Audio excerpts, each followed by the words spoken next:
There you go. We are back. That's right. We are officially back. This is the Race and Ethnic Relations on Campus podcast show. I am Dr. B. And this is show number 46. Show number 46. It's entitled, What Would Dr. Martin Luther King Jr. Think About America Today? That's right. Show number 46. What would Dr. Martin Luther King Jr. think about America today? Yes, we are back. I'm back. This is actually a day before we officially celebrate Dr. Martin Luther King's holiday. His birthday was January 15th, a couple of days ago. But I felt like it's fitting, with everything that's going on in the country, to truly reflect, slow down, celebrate the life of Dr. Martin Luther King Jr., but just pose one question. What would Dr. Martin Luther King Jr. think about America today? That simple question. And it has so many different levels of interpretation, reaction, analysis, speculation. So that's our show. Show number 46. What would Dr. Martin Luther King Jr. Martin Luther King Jr. think about America today? Let me take care of our sponsors. Thank you, Podbean. Thank you, Podbean, for showcasing our podcast over the past couple of years. Thank you, Podbean. Thank you, iHeartRadio. Thank you, iTunes, Apple Podcasts, Google Play. Listen, FM. Like I said, iHeartRadio, and Amazon Prime. And of course, I want to thank my publisher, ABC Clio, for publishing my book in 2018. And is still relevant today in 2021. Still relevant today in 2021. And normally I wouldn't, I've got feedback over these podcast shows, and the feedback say, are you going to continue your podcast show? And I said, yes,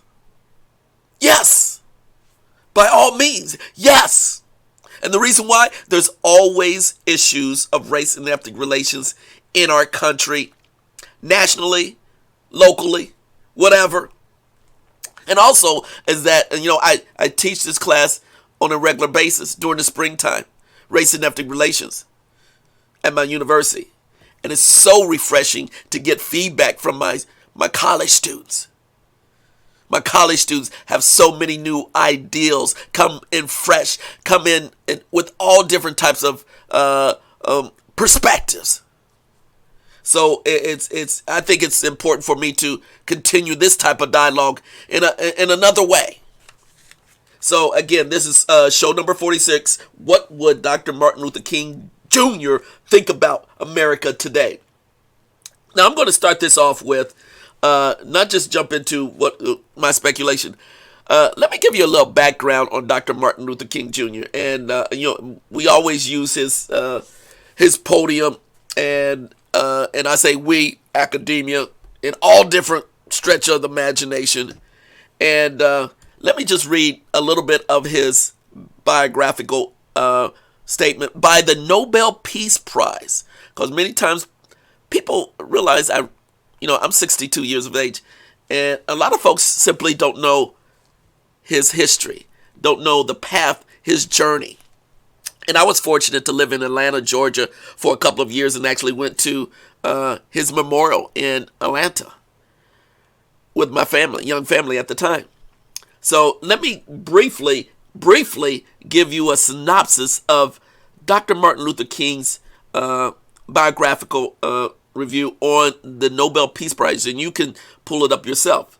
Here we go. I just want to refresh everyone's memory or provide new information to those who are learning about Dr. Martin Luther King for the first time.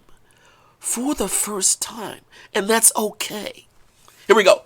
Martin Luther King Jr., born January 15th, 1929, and assassinated April 4th, 1968, was born Michael Luther King Jr., but later had his name changed to Martin. His grandfather became the family's long tenure as pastors of the Ebenezer Baptist Church in Atlanta, serving from 1914 to 1931. His father has served from then until the present, and from 1960 until his death. Martin Luther acted as co-pastor.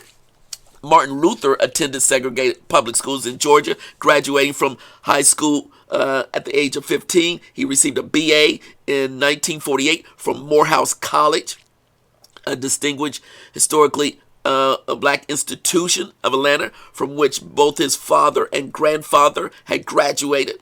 After 3 years of theological study at Crozer Theological Seminar in Pennsylvania, where he was elected president of the predominantly white senior class, he was awarded the BD in 1951. With the fellowship won at Crozer, he enrolled in graduate studies at Boston University, completing his residence for the doctorate in 1953 and receiving the degree in 1955.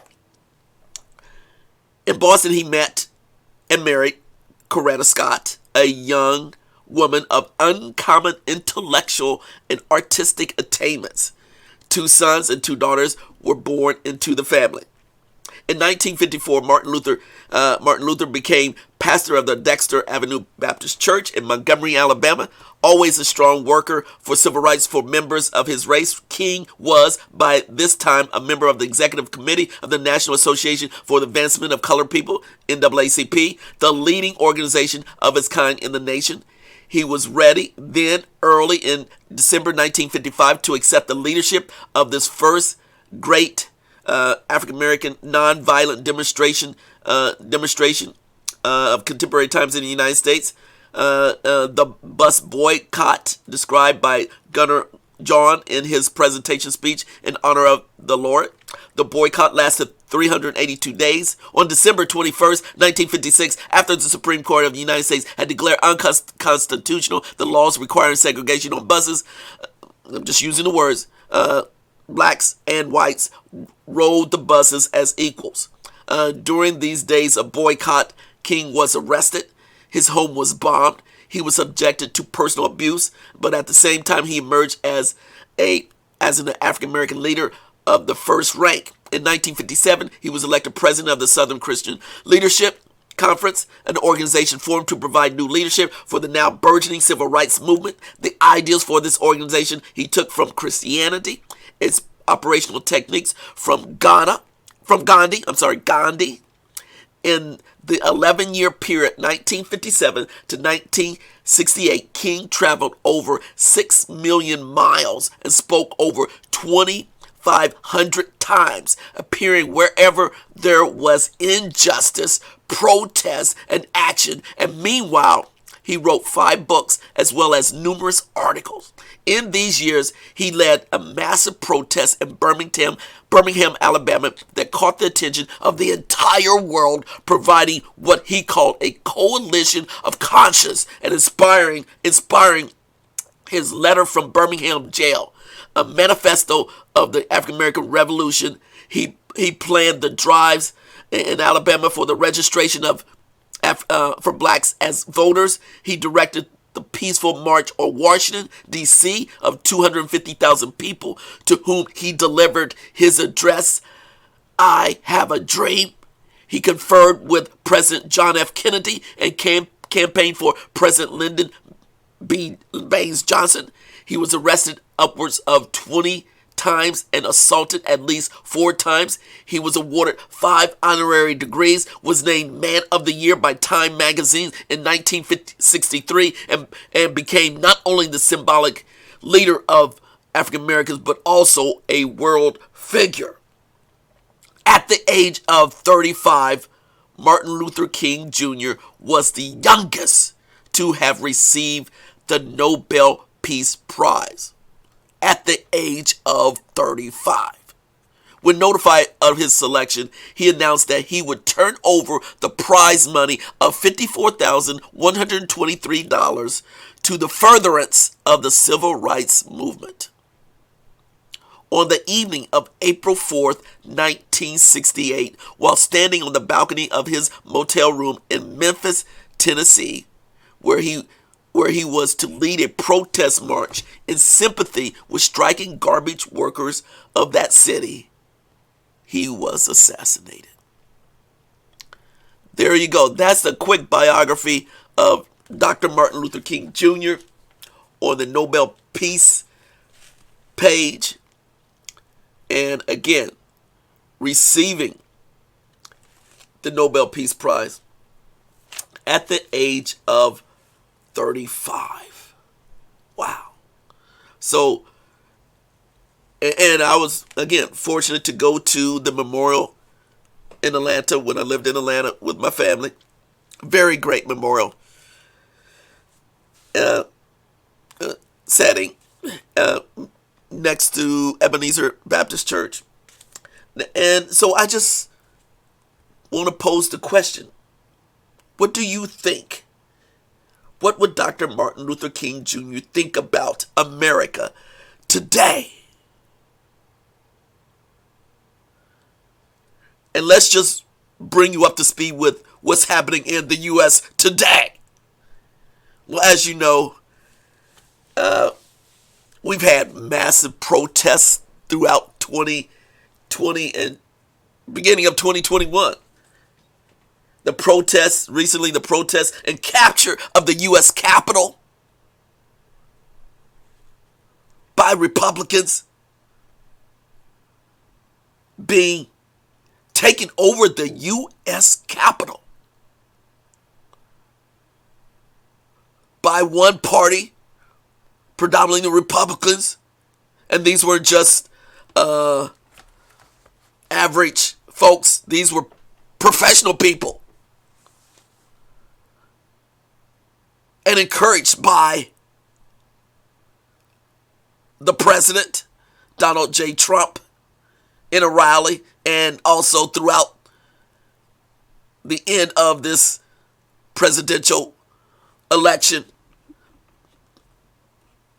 And people lost their lives in this protest and capture of the U.S. Capitol.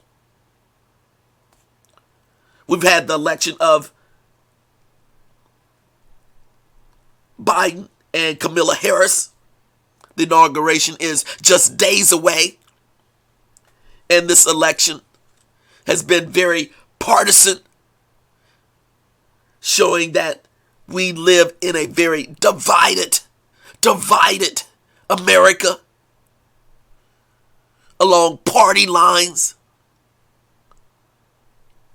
Very, very different party lines. We've just went through the second impeachment of Donald Trump by Congress. The second impeachment, and the reason why it's second impeachment, because the president, as they say, and I'm just giving you the facts, encouraged the protest, encouraged the unruliness. So they said, we have to impeach this person. Then this entire going through the pandemic, COVID-19, but also the injustice, the injustice that's been happening to persons of color this past year, 2020, 2019, 2018, 2017, 2016, particularly among black males.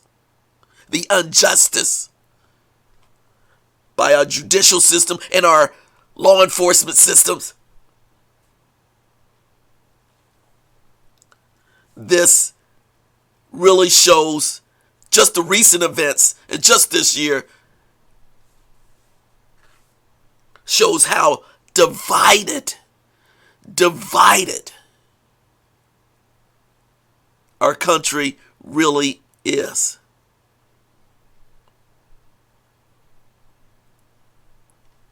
How divided our country really is in 2021. It's amazing And yet, our country still moves forward. Everything operates. Having a new administration coming in, there's a rejection of one party saying, well, the election was not true. And they rejecting the new party coming in. Will there be massive protest during the inauguration? Again, it's supposed to be peaceful transition from one party to another. That has what has happened in our country again and again. But now we're in a point of time where we still have we're having even more massive protest, resentment, anger, hostility targeted at one party versus another.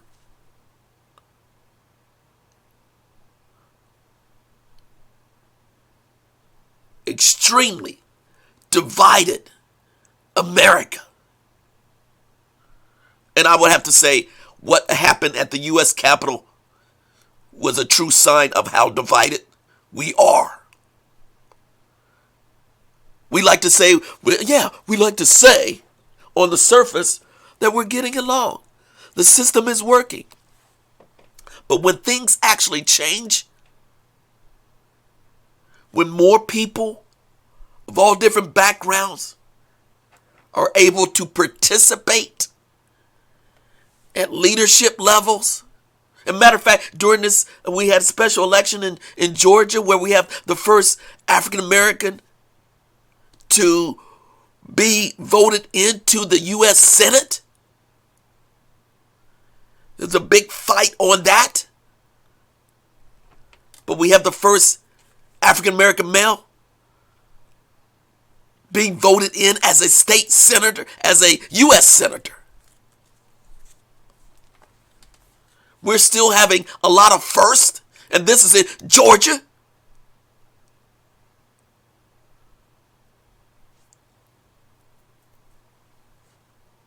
A lot of firsts for people of color in 2020 and 2021.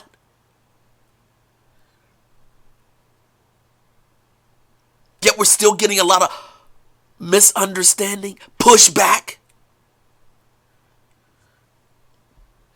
downright hatred.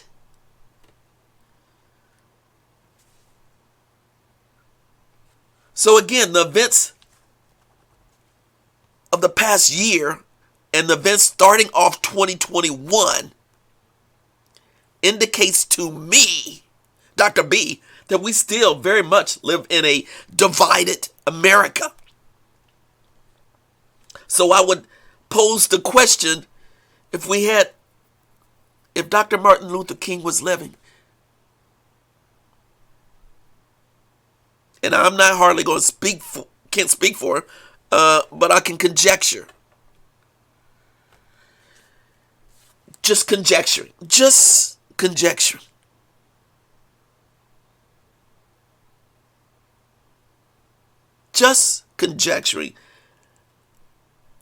And try to think, try to perceive how Dr. Martin Luther King would see our world. And I would say that he would see a very much divided America.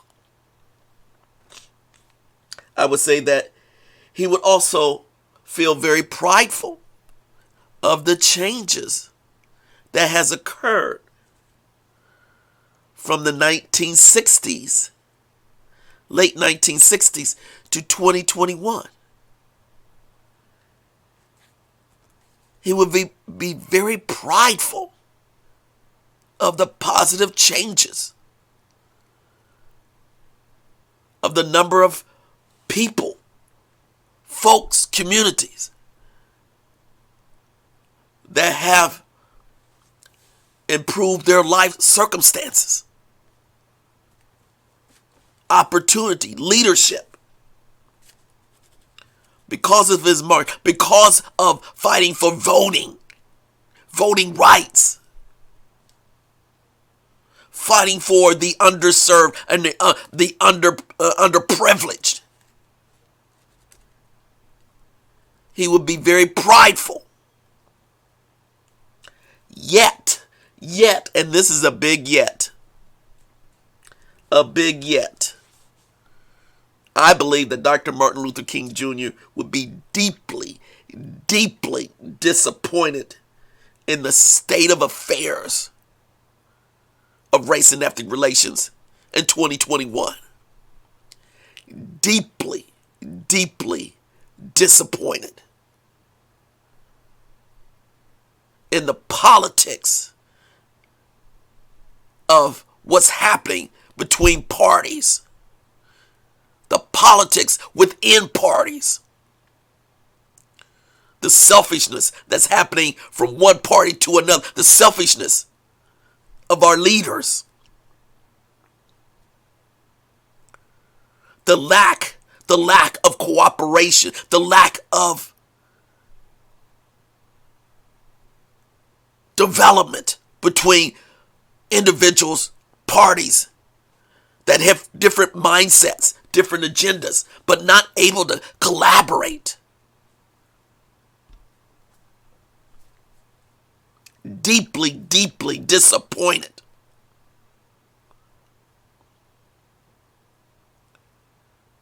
And I would feel kind of embarrassed.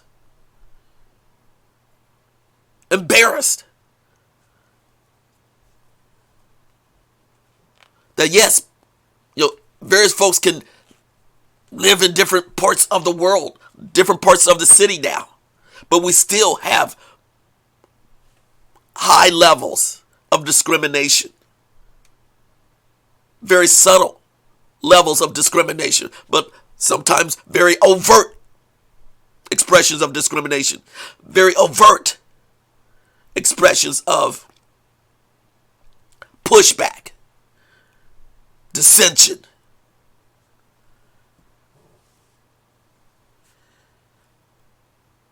So overall, and I'm going to have a part 2 of this show. Prideful on one hand, but yet more deeply disappointed in the state of affairs of America overall.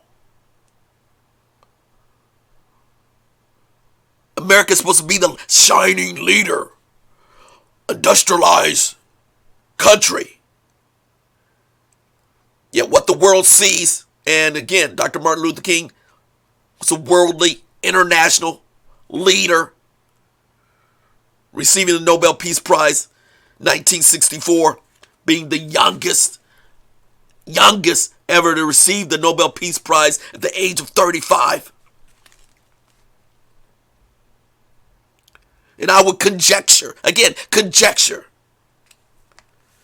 that he would be deeply disappointed in the state of affairs, what's happening here in the United States of America.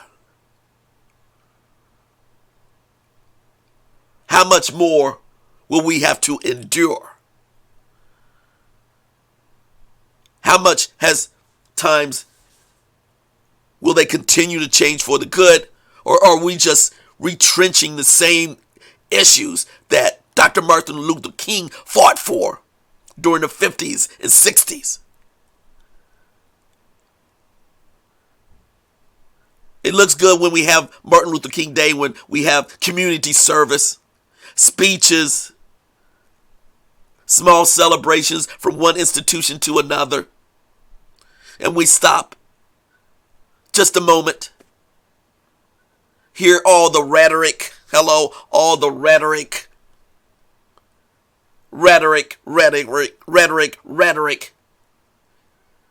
politically correct statements. Yet we go back and show different actions that keep us divided. Again, actions speak louder than words. Actions speak louder than words. And the actions of our leaders in this country. Very disappointing. Now on a local level, everyone's trying, a lot more folks are trying to really get along together on a local level. Day in, day out, they're really, really trying to get along with each other. But when you move up the different levels of status and then get to the leaders, you see this divisiveness, this division, and issues kind of fall in and stoke the fires of this divisiveness. So again, I would say Dr. Martin Luther King would be very disappointed, deeply disappointed in the state of affairs of race and ethnic relations and the state of affairs of injustice that's happening across the board in 2021. What is your perspective? What do you think of how Dr. Martin Luther King would view America in 2021? Send me an email. Let me know your thoughts. Because this is again, a pivotal time. We're going through COVID. We have a vaccine. Vaccines are being distributed. Yet it's still a slow process. We still have a ways to get back to so-called normal engagement. But now we're still kind of maneuvering through this process, and it is delaying some of the interactions between various groups of folks. But it's also causing divisiveness. And yet now it's 2021. We're supposed to be celebrating a new president, new vice president, Kamala Harris, Biden. And believe me, this should be a glorious, glorious day coming up. The achievements. To have Kamala Harris, first African-American female, multiracial female, first Indian American as vice president.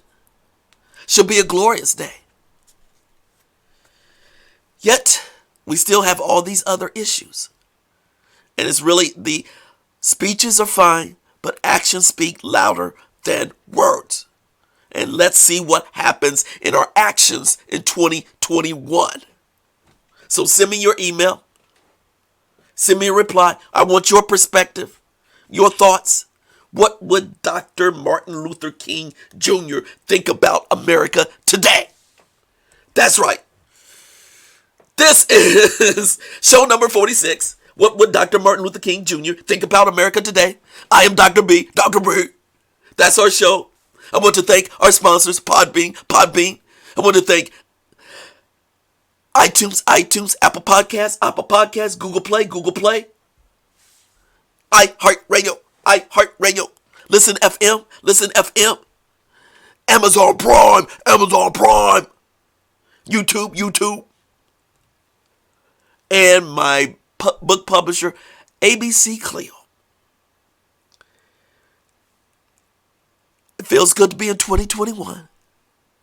Feels great to be in 2021. And we're moving forward. And again, just remember the words of Dr. Martin Luther King and his life, his legacy. It's always refreshing to slow down and think about our past leaders and support their efforts in your own way. This is Dr. B. This is Race and Ethnic Relations on Campus. Peace out.